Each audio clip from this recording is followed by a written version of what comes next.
এখন হচ্ছে তালের সিজন, আর তালের সিজন মানে মা কিছু না কিছুই তাল দিয়ে বানাতে থাকে, যেমন তালের বড়া, তাল ক্ষীর, তালের রসমালাই, তাল সন্দেশ, তাল পিঠে বা তালের রসবড়া। আজকে সেই রসবড়া রেসিপিটি আপনাদের সাথে শেয়ার করতে চাই। সঙ্গে থাকুন, দেখতে থাকুন কিভাবে আমাদের বাড়িতে তালের রসবড়া তৈরি হয়। এই যে দেখুন, বাড়িতে মস্ত বড় দুটো তাল এসেছে। এখন তালকে ভালো করে ধুয়ে ছিলে নিতে হবে।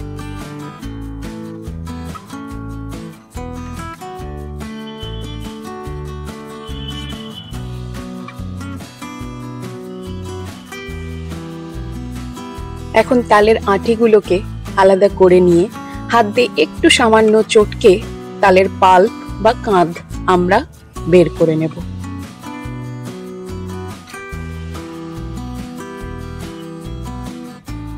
এখানে সবটা পাল্প বেরিয়ে গেছে। এবার একটা চালনিতে আমরা চেলে নেব, কারণ পাল্পের মধ্যে কিছু আঁশ থেকে থাকে, সেগুলো চালনিতে চেলে নিলে আলাদা হয়ে যাবে। দেখুন, চালা হয়ে গেছে। এখন তালের রস করার জন্য রস তৈরি করতে হবে। এখানে একটা বাটিতে 1 কাপ জল এবং তার মধ্যে দিচ্ছি 2 কাপ চিনি। এই রসটা আমরা তৈরি করব।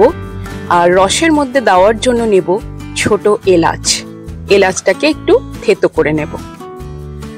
চিনির রসটা যখন একটু ফুটে উঠবে, থেতো করা এলাচগুলো জলের মধ্যে দিয়ে দিলে সুন্দর একটি গন্ধ বেরোয়। দেখুন, রস আমাদের তৈরি।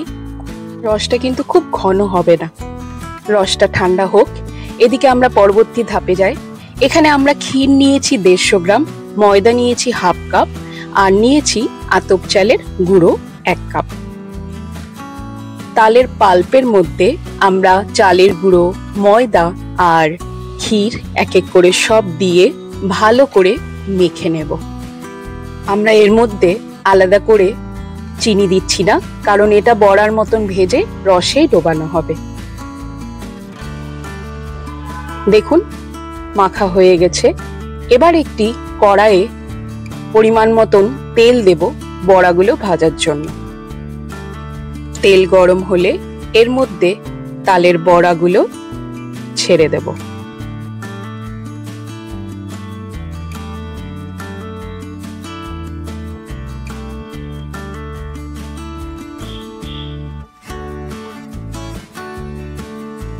মিডিয়াম আঁচে আস্তে আস্তে তালের বড়াগুলো ভাজা হবে।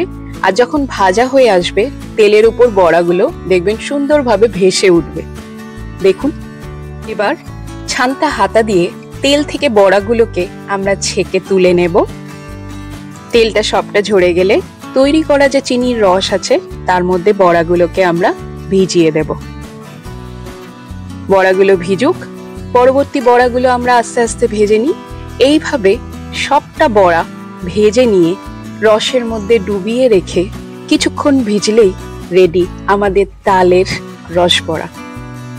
একদম নরম তুলতুলে ক্ষীর দেওয়া তালের এই রসবড়া রেসিপিটি অবশ্যই বানিয়ে খাবেন এবং কমেন্ট করে জানাবেন আমার রেসিপিটি আপনাদের কেমন লাগলো।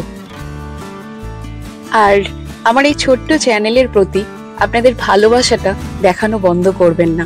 আমার চ্যানেলকে লাইক, শেয়ার এবং সাবস্ক্রাইব করতে একদম ভুলবেন না। সকলে ভালো থাকবেন, সুস্থ থাকবেন। ধন্যবাদ।